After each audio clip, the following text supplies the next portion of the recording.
अस्सलाम वालेकुम दोस्तों, अवां जो डीएम जोखियो अवां सां गॾु हाज़िर आहे हिकिड़ी नई शाइरी जेकी अवां जे नाले करियां थो। इंशाअल्लाह ज़रूरु अवां खे पसंदि ईंदी।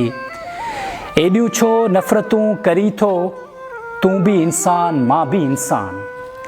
एॾियूं छो नफ़रतूं करी थो, तूं बि इंसान मां बि इंसान। मिटीअ जो आहीं तूं बि पुतलो, मिटीअ जो आहियां आऊं बि पुतलो। मिटीअ जो आहीं तूं बि पुतलो, मिटीअ जो आहियां आऊं बि पुतलो। कारे अछे रंग जो फ़र्क़ु रखी थो, एॾियूं छो नफ़रतूं करी थो, तूं बि इंसान मां बि इंसान। साफ़ सुथरे माण्हू सां भाकुर हुजी मिली थो, साफ़ सुथरे माण्हू सां भाकुर हुजी मिली थो। ग़रीब सां हिकु हथु मिलाई थो, उहो बि वरी दोयो छॾी थो।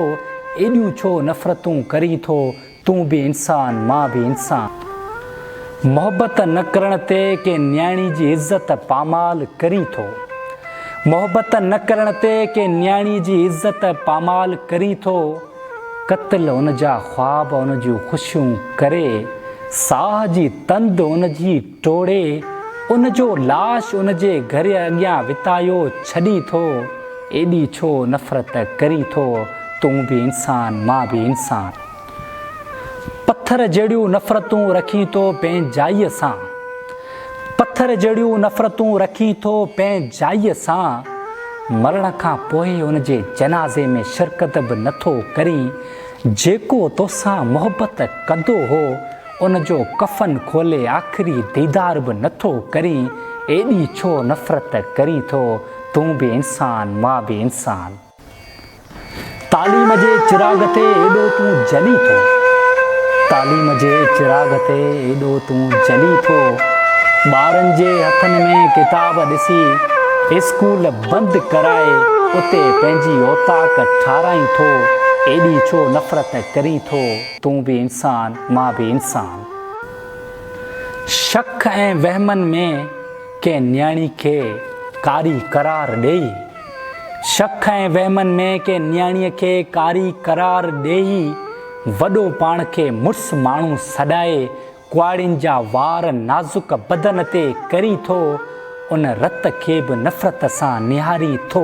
एॾी छो नफ़रत करी थो, तूं बि इंसान मां बि इंसान। महलनि में पाण रही थो, महलनि में पाण रही थो। राति जो ग़रीब जूं झूंपड़ियूं साड़ी थो।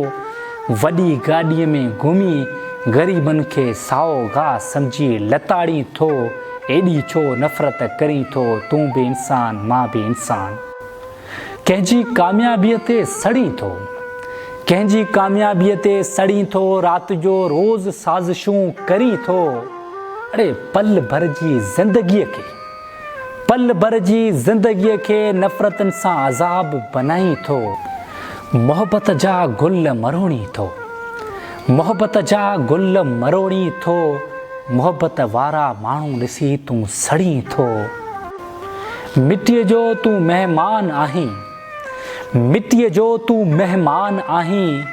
जॾहिं ख़ाक थी वेंदे, पोइ बि छा नफ़रतूं कंदे। मोहबत जा मिसाल क़ाइमु रहनि था, मोहबत जा मिसाल क़ाइमु रहनि था। तुंहिंजूं नफ़रतूं तोसां गॾु ई दफ़न थी वेंदियूं। नफ़रतनि जो ॿिज ख़तमु कर, नफ़रतनि जो ॿिज ख़तमु कर। मुख़्तसिर हयाती या, मुख़्तसिर हयाती या के मोहबत जा वण पोख।